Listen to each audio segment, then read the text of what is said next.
혹시 지금 겪고 있는 모든 번뇌가 사실은 존재하지 않는 것이 아닐까 생각해 보신 적 있으신가요? 그토록 애써 추구하는 행복이 실은 손만 뻗으면 닿는 곳에 있는데 단지 우리가 그것을 보지 못하고 있었던 것은 아닐까요? 우리는 수많은 생각과 정보가 넘쳐나는 시대에 살고 있습니다. 밖은 화려하고 떠들썩해 보이지만 내면은 점점 더 공허하고 불안하며 길을 잃어가고 있습니다. 내려놓아야 함을 알면서도 내려놓지 못하고 고요해지고 싶지만 마음속 소음 때문에 잠 못 이루며 진정한 나를 찾으려 애쓰지만 끝내 답을 찾지 못해 방황하던 순간들이 있지 않으셨나요? 오늘 이 이야기는 아마도 수행에 대한 여러분의 모든 이해를 바꾸어 놓을지도 모릅니다. 우리는 불문에서 천년간 이어져 온 비밀, 명심견성이라는 네 글자를 통해 그 문을 열어보고자 합니다. 이 네 글자는 별다른 꾸밈이 없지만 뗄나무를 하던 한 평범한 일을 불문이 6번째 조사가 되게 하였고 수많은 이들을 한 생각 돌이키는 순간의 깨달음과 해탈, 원만함으로 이끌었습니다.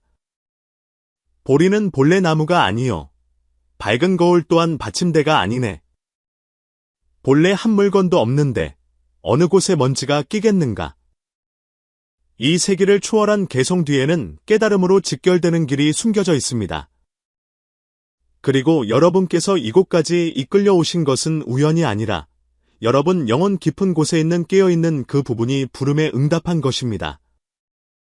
오늘 우리는 명심견성이 과연 무엇을 의미하는지, 그리고 그것이 어떻게 한순간에 모든 번뇌를 사라지게 할 수 있는지, 또 여러분께서는 어떻게 그러한 깨달음에 이를 수 있는지 깊이 탐구해 볼 것입니다.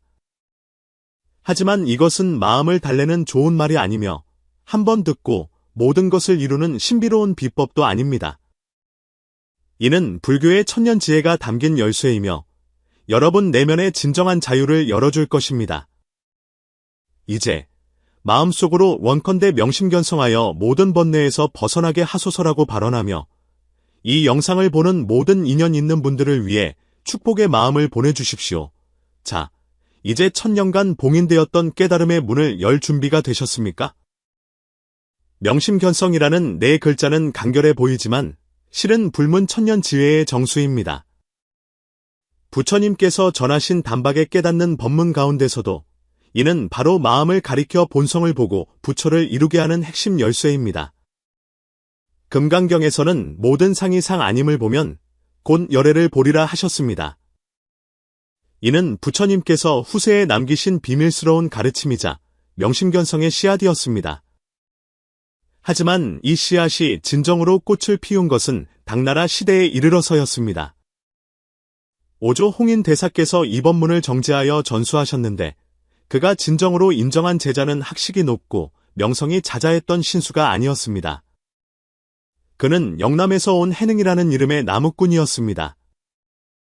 해능은 글자 하나 알지 못했지만 단 한 수의 개성으로 온 선림의 마음을 꿰뚫었습니다. 보리는 본래 나무가 아니요. 밝은 거울 또한 받침대가 아니네. 본래 한 물건도 없는데 어느 곳에 먼지가 끼겠는가. 이는 깨달음의 경지를 묘사한 것일 뿐만 아니라 부처님의 본래 마음이 메아리친 것이었습니다. 능가경에서 부처님께서는 만약 어떤 이가 부처의 경지를 알고자 한다면 마땅히 그 뜻을 허공과 같이 맑게 하라고 하셨습니다. 즉, 진정한 깨달음은 경전이나 예법에 있는 것이 아니라 마음이 본래의 자리로 돌아가 맑아지는 데 있다는 뜻입니다. 명심이란 본래 혼탁했던 자신의 마음을 밝게 비추는 것이요. 견성이란 세상 만물의 안개를 뚫고 본래의 불성을 바로 보는 것입니다. 이것이 바로 선종의 조사들께서 거듭 강조하신 문자를 세우지 않고 경전 밖에서 따로 전하며 바로 사람의 마음을 가리켜 본성을 보고 부처를 이루라는 가르침입니다. 여기서 성품이란 성격이나 성질이 아니라 본래의 성품, 즉 알아차림의 근원이요, 열애장이요, 법신불성을 의미합니다. 이 성품은 모든 사람에게 갖추어져 있습니다. 수행을 통해 만들어내는 것이 아니라 본래부터 지니고 있는 것입니다. 하지만 우리는 그것을 잊었습니다. 수많은 생각에 가려지고 집착과 감정, 욕망에 겹겹이 쌓여 마치 밝은 거울에 먼지가 가득 쌓이고 맑은 샘이 흙탕물에 뒤덮인 것과 같습니다. 그래서 우리는 그것을 보지 못하고 듣지 못하며 심지어 그것이 존재하지 않는다고까지 생각합니다. 그러므로 명심견성은 새로운 나를 찾아 나서는 것이 아니라 그 안개를 걷어내고 단 한 번도 떠난 적 없는 본래의 모습으로 돌아가는 것입니다. 육조단경에서 말씀하셨듯이 자성을 미혹하면 부처가 곧 중생이요. 자성을 깨달으면 중생이 곧 부처입니다. 다시 말해, 여러분은 수행을 통해 부처가 되는 것이 아니라 본래 부처였으나 단지 그것을 기억하지 못하고 있을 뿐이라는 것입니다. 이것이 마치 신화처럼 들릴지 모르지만 불교에서는 이것이야말로 가장 진실한 사실이며 오직 깨어난 사람만이 진정으로 살아있다고 말합니다. 이것이 바로 우리가 탐구하고자 하는 진실입니다. 여러분은 늘 번뇌에 시달리지 않으십니까? 화내면 안 된다는 것을 알면서도 감정을 주체하지 못하고 마음의 평화를 원하지만 늘 온갖 생각에 사로잡히며 행복을 갈망하지만 늘 공허함을 느끼지는 않으십니까? 고통에서 벗어나려 할수록 고통은 그림자처럼 따라다니고 행복을 추구할수록 행복은 더욱 멀어지는 듯합니다. 천여년 전 육조 해능 대사께서는 명심견성이라는 네 글자를 제시하며 이것이 불법의 근본이자 해탈의 궁극적인 법문이라고 말씀하셨습니다. 그는 보리는 본래 나무가 아니요 밝은 거울 또한 받침대가 아니네. 본래 한 물건도 없는데 어느 곳에 먼지가 끼겠는가라고 하셨습니다. 더욱 놀라운 것은 진정으로 명심견성을 이룬 사람은 누구나 한순간에 깨달음을 얻고 모든 번뇌가 사라져 이전에는 경험해 보지 못한 내면의 자유를 얻게 된다는 것입니다. 이 네 글자에는 대체 어떤 놀라운 힘이 담겨 있는 것일까요? 왜 선종에서는 견성을 최고 목표로 삼았을까요? 이 성품이란 과연 무엇이며 어떻게 해야 진정으로 명심견성할 수 있을까요? 당나라 시대 오조 홍인 대사의 문화에는 신수와 해능이라는 두 뛰어난 제자가 있었습니다. 신수는 학문이 깊고 덕망이 높아 선문이 으뜸으로 꼽혔지만 해능은 글자도 모르는 나무꾼에 불과했습니다. 그러나 해능은 단 한편의 개성으로 온 선림을 뒤흔들었습니다. 어느 날 오조 홍인 대사께서 제자들을 모아 말씀하셨습니다. 불법의 전수는 본성을 보는 데 있지 문자에 있지 않다. 너희 각자 개성을 한 수씩 지어 만약 본성을 깨달았다면 그에게 의발을 전수하리라. 신수는 깊이 고심한 끝에 벽에 이렇게 썼습니다. 몸은 보리의 나무요. 마음은 밝은 거울과 같으니 때때로 부지런히 닦고 닦아 먼지가 끼지 않도록 해야 하네. 제자들은 모두 신수의 수행 경지를 칭송했지만 오조께서는 그저 고개만 저으실 뿐이었습니다. 이 소식을 들은 해능은 다른 이에게 부탁하여 신수의 개송 옆에 이렇게 쓰게 했습니다. 보리는 본래 나무가 아니요. 밝은 거울 또한 받침대가 아니네. 본래 한 물건도 없는데 어느 곳에 먼지가 끼겠는가. 오조께서는 이 개송을 보시고 속으로 크게 놀라셨지만 겉으로는 아무렇지 않은 척하며 이 사람 또한 아직 본성을 보지 못했다고 말씀하셨습니다. 그러나 그날 밤 대사께서는 비밀리에 해능을 부르셨습니다. 너의 개송은 이미 본성을 보았으나 내가 진정으로 명심견성이 무엇인지 아느냐? 오조께서 물으셨습니다. 해능은 공손히 답했습니다. 제자는 어리석으니 스승님께서 가르침을 내려주십시오. 오조께서는 젊은 나무꾼을 바라보며 말씀하셨습니다. 명심견성은 밝을 명자에 그 핵심이 있다. 이 밝음은 도리를 아는 밝음이 아니라 자신의 마음을 밝게 보는 것이다. 자신의 마음을 밝게 본다는 것은 무엇입니까? 해능이 물었습니다. 그것은 내 마음의 본래 모습을 뚜렷이 보는 것이다. 오조께서 말씀하셨습니다. 너의 마음은 본래 어떤 모습이더냐? 해능은 잠시 생각한 후 답했습니다. 제자의 마음은 때로는 기쁘고, 때로는 슬프며, 때로는 평온하고, 때로는 번잡합니다. 그것은 마음의 표면적인 현상일 뿐, 마음의 본성이 아니다. 오조께서는 고개를 저으셨습니다. 마치 물 위에 파도가 일어도 물의 본성은 고요한 것과 같다. 내가 보아야 할 것은 파도가 아니라 물 자체이다. 그렇다면 마음의 본성은 어떤 모습입니까? 해능이 다시 물었습니다. 마음의 본성은 텅 비고 밝으며 고요하고 나지도 않고 멸하지도 않는다. 오조께서 말씀하셨습니다. 그것은 바깥 경계에 따라 변하지 않고 시간에 따라 달라지지도 않는다. 이것이 바로 내가 보아야 할 성품이다. 해능은 무언가 깨달은 듯했습니다. 스승님의 뜻은 우리가 마음의 표면적인 현상을 꿰뚫어 마음의 본질을 보아야 한다는 것이군요. 바로 그렇다. 오조께서 고개를 끄덕이셨습니다. 이는 마치 구름을 뚫고 태양을 보는 것과 같다. 구름은 수시로 변하지만 태양은 늘 그 자리에 있으며 단 한 번도 변한 적이 없다. 하지만 어떻게 해야 구름을 뚫고 태양을 볼 수 있습니까? 해능이 물었습니다. 오조께서는 자리에서 일어나 창가로 가셨습니다. 지금 무엇이 들리느냐? 해능은 귀를 기울였습니다. 바람 소리, 새 소리, 멀리서 들려오는 종소리가 들립니다. 너는 무엇으로 그 소리들을 듣고 있느냐? 오조께서 물으셨습니다. 귀로 듣고 있습니다. 해능이 답했습니다. 귀는 단지 도구일 뿐, 진정으로 듣고 있는 것은 무엇이냐? 오조께서 계속 물으셨습니다.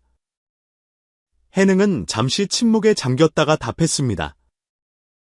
마음이 듣고 있습니다. 그 들을 수 있는 그것이 바로 너의 본성이다. 오조께서 말씀하셨습니다. 그것은 귀도 아니고 뇌도 아니며 맑고 깨어있는 하나의 알아차림이다. 이 알아차림이 바로 내가 보아야 할 성품이다. 해능의 눈에 빛이 스쳤습니다. 제자, 조금은 알 것 같습니다. 다시 묻겠다. 오조께서 몸을 돌리셨습니다. 지금 무엇이 보이느냐? 스승님과 이 방과 창밖에 달빛이 보입니다. 해능이 답했습니다. 그 볼 수 있는 그것은 무엇이냐? 그것 또한 그 알아차림입니까? 해능이 조심스럽게 물었습니다. 그렇다. 보고, 듣고, 냄새 맡고, 맛보고, 느끼는 것, 그리고 생각하고, 기억하고, 상상하는 것 모두 이 알아차림이 작용하는 것이다. 이 알아차림이 바로 너의 불성이며 내가 보아야 할 본성이다. 오조께서 이어 말씀하셨습니다. 하지만 대부분의 사람들은 바깥 경계에 미혹되어 있다. 그들은 보이는 사물과 들리는 소리에만 집중할 뿐 그것을 보고 들을 수 있는 알아차림 자체는 잊어버린다. 마치 영화를 보는 사람이 스크린 위의 이야기에만 빠져 스크린 자체를 잊는 것과 같다. 하지만 스크린이 없다면 영화가 어찌 있을 수 있겠는가? 알아차림이 없다면 어떤 경험이 있을 수 있겠는가? 해능은 크게 깨달았습니다. 과연 그렇군요. 그 알아차림은 스크린과 같아서 모든 경험이 그 위에서 나타나는 것이었습니다. 맞다. 그리고 이 알아차림에는 한 가지 특징이 있다. 그것은 어떤 경험에도 물들지 않는다는 것이다. 오조께서 말씀하셨습니다. 마치 스크린 위에서 슬픈 영화를 상영해도 스크린이 슬퍼하지 않고 기쁜 영화를 상영해도 스크린이 기뻐하지 않는 것과 같다. 그렇다면 우리의 본성도 그러합니까? 해능이 물었습니다. 바로 그렇다. 너의 본성은 번뇌에 물들지 않으며 고통에 상처받지 않는다. 번뇌와 고통은 단지 본성 위에 나타나는 현상일 뿐 마치 물 위에 이는 파도와 같다. 오조께서 말을 이으셨습니다. 네가 진정으로 이 본성을 보게 될 때 너는 본래 번뇌란 존재하지 않았고 고통이란 본래 텅 비어 있었음을 깨닫게 될 것이다. 이것이 바로 명심견성의 힘이다. 그런데 왜 대부분의 사람들은 이 본성을 보지 못합니까? 해능이 물었습니다. 그들의 마음이 너무 어지럽기 때문이다. 오조께서 말씀하셨습니다. 마치 수면이 거칠게 일렁일 때 물밑의 달 그림자를 볼 수 없는 것과 같다. 오직 수면이 고요해져야만 달 그림자가 선명하게 드러나는 법이다. 어떻게 해야 마음을 고요하게 할 수 있습니까? 생각을 억누르는 것이 아니라 생각을 따라가지 않는 것이다. 오조께서 말씀하셨습니다. 생각이 오면 오는 대로 두고 가면 가는 대로 두어라. 너는 그저 모든 것을 알아차릴 뿐 판단하지도 저항하지도 따라가지도 않는다. 해능은 고개를 끄덕였습니다. 마치 강가에 앉아 물이 흘러가는 것을 보는 것과 같군요. 물은 그저 흘러갈 뿐 제가 그 속에 뛰어들 필요는 없는 것이지요. 좋은 비유다. 오조께서 칭찬하셨습니다. 네가 이와 같이 알아차릴 수 있을 때 너는 문득 생각들을 알아차리는 그것 자체는 움직이지 않고 고요하다는 것을 발견하게 될 것이다. 이것이 견성이다. 해능이 물었습니다. 그것은 견성의 시작일 뿐이다. 오조께서 말씀하셨습니다. 진정한 견성이란 일상생활 속에서 걷고 머물고 앉고 눕는 모든 순간에 기쁘고 슬픈 모든 감정 속에서 이 알아차림을 놓치지 않는 것이다. 오조께서는 계속해서 말씀하셨습니다. 그리고 더 깊은 이치를 깨달아야 한다. 알아차리는 주체와 알아차려지는 대상이 본래 하나라는 것이다. 마치 눈이 자기 자신을 볼 수 없듯이 알아차림 또한 자기 자신을 알아차릴 수 없다. 무슨 뜻입니까? 해능은 다소 혼란스러웠습니다. 진정한 견성이란 보는 자도 없고 보여지는 성품도 없음을 보는 것이다. 보는 자와 성품이 본래 하나이니 이것이 바로 둘이 아닌 경지이다. 오조께서는 해능을 바라보며 말씀하셨습니다. 네가 이 경지에 이르면 해탈을 구하는 자와 해탈 그 자체가 같은 것이며 번뇌하는 자와 깨달음 또한 같은 것임을 알게 될 것이다. 그런 사람에게 어찌 번뇌가 있겠느냐? 해능이 이 질문을 하자 오조께서는 갑자기 말씀을 멈추셨습니다. 그는 천천히 불단 앞으로 다가가 합장하고 부처님께 깊이 절을 올렸습니다. 선방 안의 공기는 장엄하고 숙연해졌고 밤바람마저 숨을 죽인 듯했습니다. 한참 후 오조께서 몸을 돌리셨습니다. 그의 눈에는 깊은 지혜의 빛이 서려 있었고 목소리는 전에 없이 진중해졌습니다. 너는 진정으로 명심견성의 가장 높은 경지를 알고 싶으냐? 한순간에 깨달아 모든 번뇌를 소멸시키는 궁극의 비밀을 알고 싶으냐? 해능은 전율과도 같은 충격을 느꼈습니다. 심장 박동마저 멎는 듯했습니다. 그는 오조께서 이제 선종의 가장 핵심적인 비법을 전수하시리라는 것을 직감했습니다. 오조께서는 그를 깊이 응시하셨습니다. 그렇다면 한 가지 근본적인 문제를 이해해야 한다. 진정한 명심견성에는 세 가지 차원이 있다. 이 세 차원을 온전히 깨우쳐야만 너는 비로소 번뇌가 곧 깨달음이요 생사가 곧 열반임을 체득하게 될 것이다. 이 비밀은 번뇌와 고통, 그리고 생사에 대한 너의 모든 인식을 완전히 뒤바꿀 것이다. 지금 당장이라도 너를 부처로 만들 수 있는 이 궁극의 지혜를 받아들일 준비가 되었느냐? 첫 번째 경지는 있는 그대로 보는 것, 산은 산으로 보고 물은 물로 보는 것이다. 해능은 숨소리 하나라도 이 우주의 비밀이 밝혀지는 순간을 방해할까 두려운 듯 고요히 오조를 응시했습니다. 오조께서는 느리지만 단호한 어조로 말씀하셨습니다. 첫 번째 경지는 있는 그대로 보는 것이다. 사물을 있는 그대로의 모습으로 보라는 말씀이십니까? 바로 그렇다. 하지만 대부분의 사람들은 실상을 보는 것이 아니라 온갖 필터를 더 쉬운 마음의 투영을 본다. 마치 자신의 사진에 수십 개의 필터를 적용한 것처럼 말이다. 해능은 눈을 깜빡이며 웃음을 참지 못했습니다. 오조께서도 미소를 지으셨습니다. 비슷하다. 중생이 보는 세상은 전부 내가 좋아한다. 내가 싫어한다. 나는 상관없다와 같이 탐욕과 성냄, 어리석음의 필터가 적용된 버전이다. 그것이 무엇인지를 있는 그대로 보기가 매우 어렵다. 그렇다면 어떻게 이 필터들에서 벗어날 수 있습니까? 단 한 가지만 하면 된다. 알아차리는 것이다. 오조께서 손가락을 가볍게 드셨습니다. 예를 들어, 내가 지금 나를 볼 때, 즉시 내가 보고 있음을 알아차려라.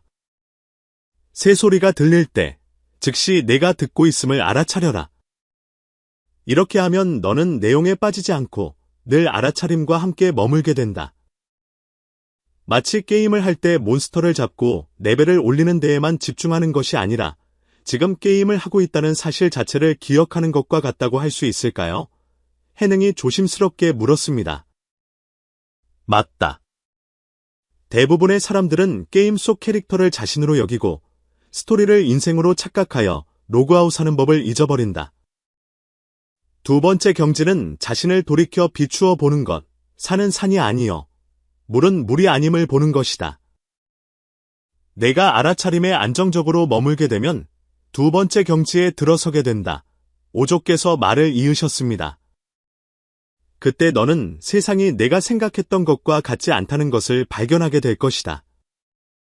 산이 산이 아니라니요. 그렇다. 너는 계속해서 보고, 듣고, 생각하는 나라는 것이 과연 누구인지 의심하기 시작한다. 이 나라는 것이 바로 저 자신이 아닙니까? 네가 5살 때 말하던 나와 지금 말하는 나가 같은 나이더냐? 어릴 적에 몸은 사라졌고 생각도 바뀌었지만 너는 여전히 나라고 말한다. 해능은 깊은 생각에 잠겼습니다. 오조께서 달을 가리키셨습니다. 네가 보는 저 달은 변했느냐? 아니요. 하지만 달을 보는 너는 계속해서 변하고 있다. 그렇다면 나는 도대체 누구입니까? 나는 하나의 개념일 뿐이다. 오조의 목소리는 선종의 종소리처럼 맑게 울렸습니다. 네가 계속해서 그 날을 관찰하면 그것은 마치 양파처럼 한 겹 한 겹 벗겨져 결국 아무것도 없다는 것을 발견하게 된다. 그것은 너무 허무하지 않습니까? 텅 비었다는 것은 아무것도 없다는 뜻이 아니라 무한한 가능성을 의미한다. 오조께서 말씀하셨습니다. 마치 그림이 없는 캔버스이기에 어떤 그림이든 그릴 수 있고 형태가 없는 물이기에 만물을 이룰 수 있는 것과 같다. 이것이 바로 내가 아님, 비야, 을 아는 것입니다. 그렇다. 진정한 너는 어떤 특정한 나가 아니라 순수하고 형태가 없으며 모든 것을 알아차릴 수 있는 성품 그 자체이다. 세 번째 경지는 만법이 하나로 돌아가는 것, 산은 여전히 산이요, 물은 여전히 물임을 보는 것이다. 오조께서 깊은 숨을 들이쉬셨습니다. 목소리가 한층 맑아졌습니다. 세 번째 경지에 이르면 산은 다시 산으로 보이고 물은 다시 물로 보인다. 첫 번째 경지로 돌아가는 것입니까? 해능이 의아해하며 물었습니다.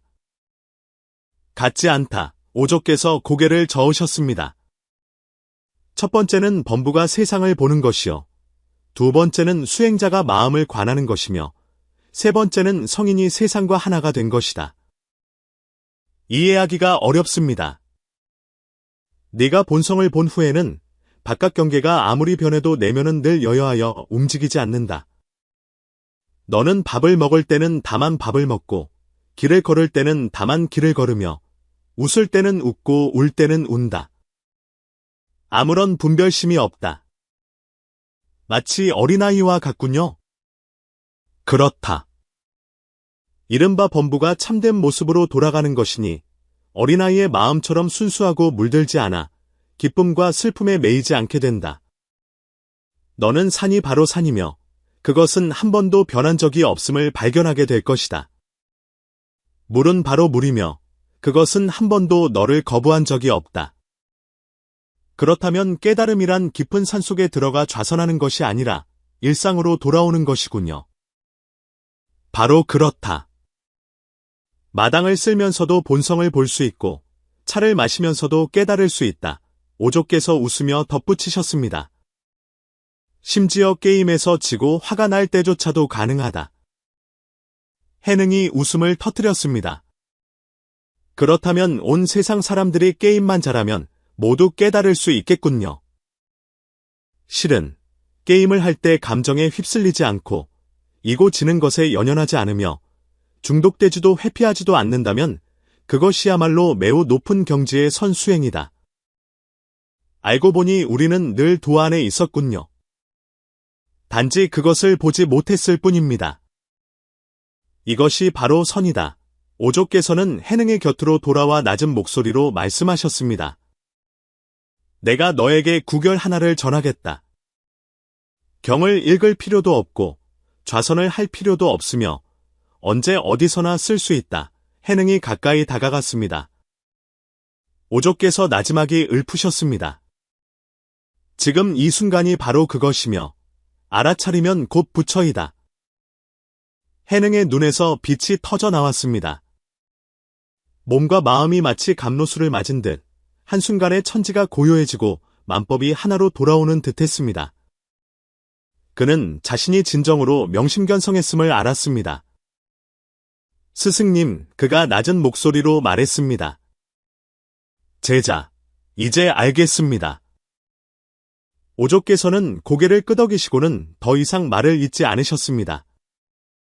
창밖의 달빛이 마루 위에 쏟아져 내려 마치 깨달음으로 향하는 은빛 오솔길처럼 고요히 미래를 향해 펼쳐져 있었습니다.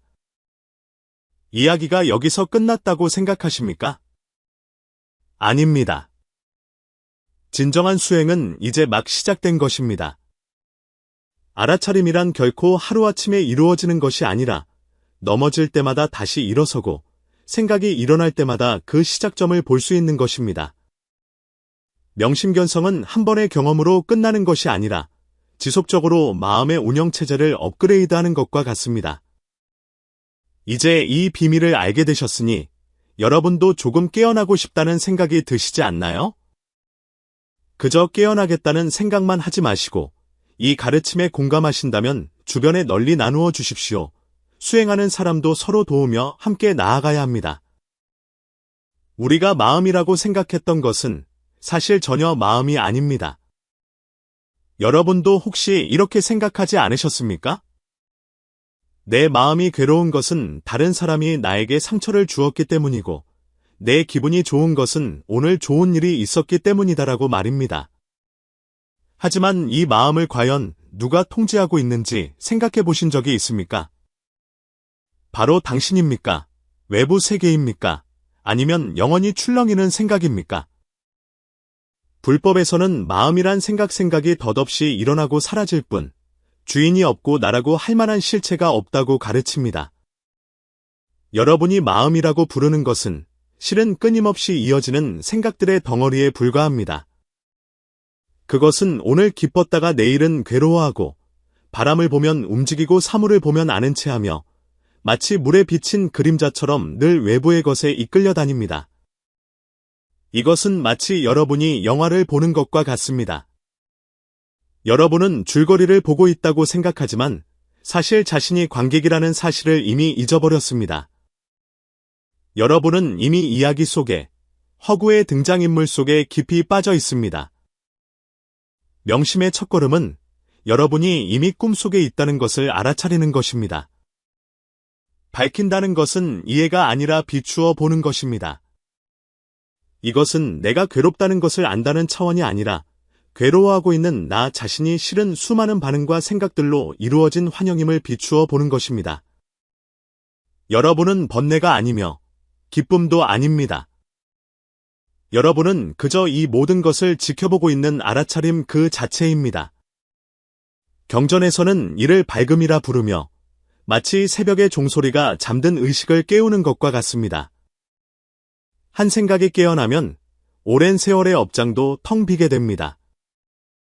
설령 여러분이 1000년 동안 윤회의 굴레에 갇혀 있었다 하더라도 바로 이 순간 마음이 환상임을 비추어 보기만 한다면 그 통제에서 벗어날 수 있습니다. 그러므로 명심은 감정을 조절하거나 생각을 억누르는 것이 아닙니다.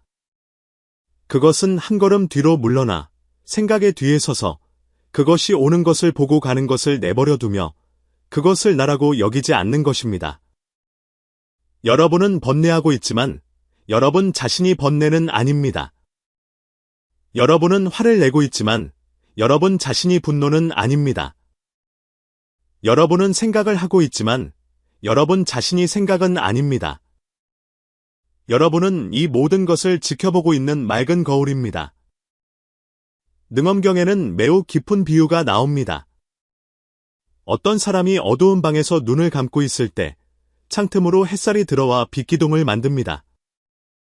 중생들은 그 빛기둥을 보고 그것이 빛이라고 생각하지만 그것이 단지 빛의 투영일 뿐이며 빛의 본체는 본래 움직임 없이 고요하며 형상을 초월해 있다는 것을 알지 못합니다. 명심이란 바로 그 빛의 근원으로 돌아가 우리가 나라고 여겨왔던 것이 사실은 결코 내가 아니었음을 비추어 보는 것입니다. 이것이 조금 어렵게 들릴지 모르지만 지금 바로 시도해 볼 수 있습니다. 눈을 감고 깊이 숨을 들이신 다음 스스로에게 물어보십시오. 다음 생각은 무엇인가 알아채셨습니까? 여러분이 다음 생각을 기다리는 그 순간 마음은 텅 비고 고요합니다. 그리고 그 기다리고 있는 당신이 바로 알아차림의 시작점입니다. 명심의 진정한 힘은 번뇌를 해결하는 데 있는 것이 아니라 번뇌가 본래 꿈이었음을 마침내 깨닫는 데 있습니다. 여러분은 꿈을 쫓아낼 필요가 없습니다. 그저 깨어나기만 하면 됩니다. 본성을 보아 부처를 이룬다는 것은 선종에서 1000년 동안 이어진 가장 핵심적인 법문입니다. 하지만 이 성품이란 과연 무엇이며 정말로 볼 수 있는 것일까요? 육조단경에서는 본래 마음을 알지 못하면 법을 배워도 이익이 없고 만약 본래 마음을 알면 곧 본성을 본다고 하셨습니다. 많은 사람들이 평생 수행하고 경을 읽고 연부를 하지만 끝내 해탈을 얻지 못하는 이유는 그들이 성품을 밖에서 찾기 때문입니다. 하지만 성품은 본래 형체가 없다는 것을 알지 못합니다. 성품은 여러분이 눈으로 볼 수 있는 것도 아니고 머리로 이해할 수 있는 것도 아닙니다. 그것은 오히려 거울 그 자체와 같습니다. 여러분이 보는 세상은 모두 거울 속의 영상이지만 정작 그 모든 것을 비추고 있는 거울 자체를 돌아보지는 않습니다. 여러분은 기쁨을 보았고 고통을 보았습니다. 인생의 정점도 경험했고 깊은 나락의 어둠도 견뎌냈습니다. 하지만 그 어떤 감정이 변화하더라도 그 변화를 알아차리는 당신 자신은 늘 변함이 없었다는 것을 느껴보신 적 있습니까? 여러분이 3살 때도 기쁨이 있었고 10살 때도 두려움이 있었으며 20살 때도 불안과 꿈이 있었습니다. 모든 생각은 변했지만 자신이 이러한 것들을 경험하고 있음을 아는 그 의식은 단 한 번도 변한 적이 없습니다. 그것이 바로 성품입니다. 견성이란 눈으로 보는 것이 아니라 그 알아차림이 스스로를 되돌아 비추어 보게 하는 것입니다. 이것은 마치 거울이 자기 자신을 비출 수 없는 것과 같은 역설처럼 들립니다. 하지만 선종에서는 만약 자기 마음을 알면 한 물건도 없음을 깨달으리니 성품을 본 자는 보는 자가 없다고 말합니다. 이것이 무슨 뜻일까요? 여러분이 진정으로 성품을 보는 그 순간 여러분은 더 이상 내가 본성을 보았다고 말하지 않을 것입니다. 여러분은 나라는 것조차 사라지고 오직 텅 비고 밝은 알아차림만이 남았음을 발견하게 될 것입니다. 그것은 어디에도 머물지 않고 의지하지 않지만 모든 것을 분명하게 비춥니다. 금강경에서는 무릇 형상이 있는 것은 모두 허망하니 만약 모든 형상이 형상 아님을 보면 곧 열애를 보리라 하셨습니다. 열애란 부처님의 모습이나 외적인 어떤 신성한 존재가 아닙니다. 그것은 여러분 마음속에 있는 움직이지도 흔들리지도 않으며 오고 감도 없는 본래의 성품입니다. 그것은 외부 환경에 따라 생겨나거나 사라지지 않으며 기쁨과 슬픔에 따라 흔들리지 않습니다. 그것은 그저 존재할 뿐입니다. 그러므로 견성의 과정은 무언가를 얻는 것이 아니라 여러분이 아닌 모든 것을 덜어내는 것입니다. 마지막에 남는 그것이 바로 진정한 여러분입니다. 그때 여러분은 내가 깨달았다고 말하지 않을 것입니다. 그저 가벼운 미소와 함께 본래 한 물건도 없는데 어느 곳에 먼지가 끼겠는가라고 울졸이게 될 것입니다. 불문에서는 늘 도는 사람에게서 멀리 있지 않으며 마음이 곧 도라고 말합니다. 명심견성은 심오하게 들리지만 결코 산속 수행자들만의 전유물이 아닙니다. 그것은 바로 불안하고 번뇌하며 자유를 원하는 우리 모두를 위한 것입니다. 도시를 떠날 필요도 없고 굳이 좌선을 할 필요도 없습니다. 그저 지금 이 순간부터 한 생각을 알아차리는 것에서 시작하면 됩니다. 다음은 현실 속에서 실천할 수 있는 3가지 명심 훈련법입니다. 간단하고 직접적이며 효과적입니다. 첫 번째, 생각의 강물 건너기입니다. 조용한 곳을 찾아 눈을 감으십시오. 억지로 생각을 없애려 하지 말고 그저 강가에 앉아 물이 흘러가는 것을 보듯 생각이 오는 것을 보고 가는 것을 보십시오. 생각을 따라가지도 판단하지도 마십시오. 그저 지켜보는 것입니다. 나는 너무 피곤해라는 생각이 떠오르면 그저 그것이 흘러가도록 지켜보십시오. 그가 나에게 그렇게 말하면 안 됐어라는 생각이 떠올라도 마찬가지로 그것이 흘러가도록 지켜보십시오. 여러분은 강물에 뛰어들지 않습니다. 여러분은 그저 방관자일 뿐입니다.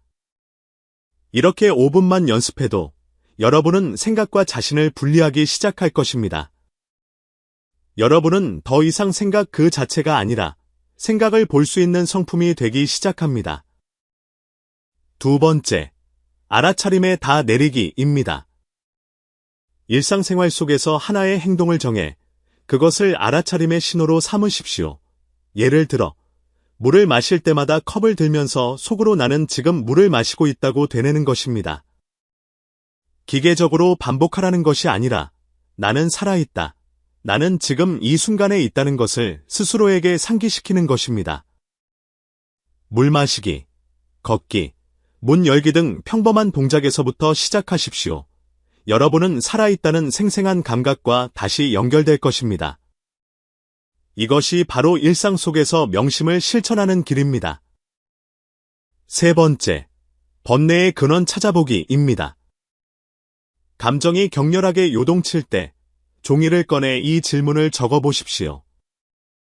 내가 지금 괴로운 것은 사실 때문인가? 아니면 사실에 대한 나의 생각 때문인가? 여러분은 90%의 고통이 사건 그 자체가 아니라 여러분이 어떤 특정한 해석에 집착하기 때문에 발생한다는 사실에 놀라게 될 것입니다. 예를 들어, 그가 내 메시지에 답장하지 않는 것은 나를 싫어하기 때문이다와 같은 생각입니다. 이것을 적어보면 문득 깨닫게 됩니다. 아, 나는 단지 내 머릿속 상상을 믿고 있었구나. 이 깨달음의 순간이 바로 명심의 돌파구입니다. 흔히 저지르는 몇 가지 오해에 대해 말씀드립니다. 첫째, 생각이 없는 상태가 명심이라고 착각하는 것입니다. 생각을 억누르는 것이 아니라 그것들을 비추어 보는 것입니다. 둘째, 견성을 한 번의 성취로 여기는 것입니다. 한 번 깨달았다고 졸업하는 것이 아니라 지속적으로 알아차림 속에서 살아가는 것입니다. 셋째, 견성을 목표로 삼는 것입니다. 깨달음에 집착하는 순간 여러분은 이미 미혹 속에 있는 것입니다. 부처님께서는 망상을 취하지 말고 있는 그대로 움직이지 말라고 하셨습니다. 여러분이 그것을 잡으려 할수록 그것은 달아나고 내려놓을수록 고요해집니다. 기억하십시오. 명심은 빛이며 견성은 고요함입니다.